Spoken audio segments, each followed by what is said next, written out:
솔로몬이 여호와의 제단 앞에서 이스라엘의 온 회중과 마주서서 하늘을 향하여 손을 펴고 이르되, 이스라엘의 하나님 여호와여, 위로 하늘과 아래로 땅에 주와 같은 신이 없나이다. 주께서는 온 마음으로 주의 앞에서 행하는 종들에게 언약을 지키시고 은혜를 베푸시나이다. 주께서 주의 종 내 아버지 다윗에게 하신 말씀을 지키사 주의 입으로 말씀하신 것을 손으로 이루심이 오늘과 같으니이다. 이스라엘의 하나님 여호와여, 주께서 주의 종 내 아버지 다윗에게 말씀하시기를, 내 자손이 자기 길을 삼가서 내가 내 앞에서 행한 것 같이 내 앞에서 행하기만 하면 내게서 나서 이스라엘의 왕에 앉을 사람이 내 앞에서 끊어지지 아니하리라 하셨사오니, 이제 다윗을 위하여 그 하신 말씀을 지키시옵소서. 그런즉 이스라엘의 하나님이여, 원하건대 주는 주의 종 내 아버지 다윗에게 하신 말씀이 확실하게 하옵소서. 하나님이 참으로 땅에 거하시리이까 하늘과 하늘들의 하늘이라도 주를 용납하지 못하겠거든 하물며 내가 건축한 이 성전이오리이까. 그러나 내 하나님 여호와여, 주의 종의 기도와 간구를 돌아보시며 이 종이 오늘 주 앞에서 부르짖음과 비는 기도를 들으시옵소서. 주께서 전에 말씀하시기를 내 이름이 거기 있으리라 하신 곳 이 성전을 향하여 주의 눈이 주야로 보시오며 주의 종이 이곳을 향하여 비는 기도를 들으시옵소서. 주의 종과 주의 백성 이스라엘이 이곳을 향하여 기도할 때에 주는 그 간구함을 들으시되 주께서 계신 곳 하늘에서 들으시고 들으시사 사하여 주옵소서. 만일 어떤 사람이 그 이웃에게 범죄함으로 맹세시킴을 받고 그가 와서 이 성전에 있는 주의 제단 앞에서 맹세하거든 주는 하늘에서 들으시고 행하시되 주의 종들을 심판하사 악한 자의 죄를 정하여 그 행위대로 그 머리에 돌리시고 의로운 자를 의롭다 하사 그의 의로운 바대로 갚으시옵소서. 솔로몬은 성전 건축을 마쳤습니다. 그리고 언약궤를 성전의 지성소로 옮겼습니다. 그때 구름으로 하나님의 영광이 가득한 것을 보고 감동을 하고 찬양을 했습니다. 그리고 오늘 보시는 본문은 이제 백성들에게 감격의 연설을 이제 마치고 기도를 하게 되는 것입니다. 이 솔로몬의 기도는 매우 구체적이고 자세하게 기도를 하고 있습니다. 23절을 보십시오. 우리 하나님이 어떤 분이신지를 이렇게 말합니다. 이르되 이스라엘의 하나님 여호와여, 위로 하늘과 아래로 땅에 주와 같은 신이 없나이다. 주께서는 온 마음으로 주의 앞에서 행하는 종들에게 언약을 지키시고 은혜를 베푸시나이다. 자세하게 자신이 경험한 하나님을 선포하고 있습니다. 뭐라고 하고 있습니까?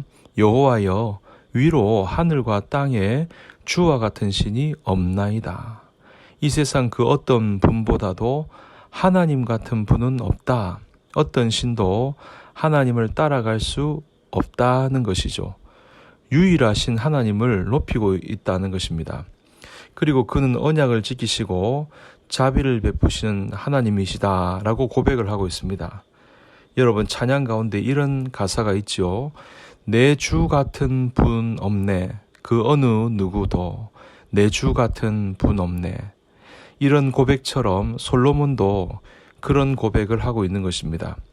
그리고 여러분, 주목해야 할 것은 하나님은 무조건 은혜를 베푸시고 지키는 분이 아니라는 것입니다. 25절을 잘 보십시오. 이스라엘의 하나님 여호와여, 주께서 주의 종 내 아버지 다윗에게 말씀하시기를 내 자손이 자기 길을 삼가서 내가 내 앞에서 행한 것 같이 내 앞에서 행하기만 하면 내게서 나서 이스라엘의 왕위에 앉을 사람이 내 앞에서 끊어지지 아니하리라 하셨사오니 이제 다윗을 위하여 그 하신 말씀을 지키시옵소서. 만일 너희 자손들이 다윗의 길로 행하면, 그렇게 다윗의 길로 살면 내가 다윗과 맺은 그 언약을 이루겠다는 말씀이죠. 무조건 하나님이 복을 주시겠다는 말씀이 아닙니다. 다윗의 길로 행하면. 그래서 여러분, 열왕기사에 보면 수많은 왕들이 나오는데 그 왕들이 끝날 때마다 이렇게 평가를 합니다. 그는 다윗의 길로 행하였더라. 그는 다윗의 길로 행하지 않았더라. 이렇게 기록하고 있습니다. 그러니까 더 자세하게 말하면 왕들에 대한 평가 기준이 특별히 남왕국 유다의 왕들을 평가할 때 언제나 다윗을 기준으로 삼습니다. 한 가지 예를 들어보면 솔로몬의 손자 아비암이 있습니다. 그 왕에 대한 평가가 이렇습니다. 열왕기상 15장 3절에 보니까 아비암이 그의 아버지가 이미 행한 모든 죄를 행하고 그의 마음이 그의 조상 다윗의 마음과 같지 아니하여 그의 하나님 여호와 앞에 온전하지 못하였으나 다윗의 마음과 같지 않았다. 반면 아비암의 아들 아사에 대해서는 이렇게 평가합니다. 15장 11절 아사가 그의 조상 다윗같이 여호와 보시기에 정직하게 행하여. 그러니까 열왕기사의 저자는 남왕국 유다의 왕들의 이름을 차례로 거론하면서 평가를 하는데 항상 그 평가의 기준이 다윗입니다. 그러면 여러분, 다윗이 평가의 기준이라고 했는데 그러면 다윗의 길이 무엇입니까? 다윗의 길은요, 하나님을 온전히 따르는 것이 바로 다윗의 길입니다. 반면에 다윗의 길로 가지 않았다 하는 것은 열왕기서에서는 여로보암의 길로 갔다고 표현할 때가 많은데 이러한 삶은 하나님의 말씀을 무시하고 불순종하는 길을 걸어간 것입니다. 그래서 다윗의 길과 여로보암의 길, 여로보암의 길과 다윗의 길, 왕들을 평가하는 기준이 된 것입니다. 그러면 여로보암의 길과 다윗의 길, 이 둘의 차이가 무엇일까요? 그것은 여러분, 하나님께 돌이키고 온전히 따랐다는 사실입니다. 그러니 다윗의 길은 하나님을 온전히 따르는 삶. 그러면 여러분, 그렇다고 다윗의 삶이 죄가 없고 실수가 없었다는 것을 말하지 않습니다. 여러분, 다윗이 저지른 죄를 잘 알지 않습니까? 밧세바를 범하고 그의 남편을 살인교사하고 정말 입에도 담기 어려운 그런 죄를 저질렀던 사람입니다. 그러나 그는 나단 선지자가 자신의 죄를 이야기할 때 어떻게 합니까? 즉시로 회개합니다. 침상을 적실 정도로 자신의 죄를 하나님 앞에 고백하고 돌이키는 것을 보게 됩니다.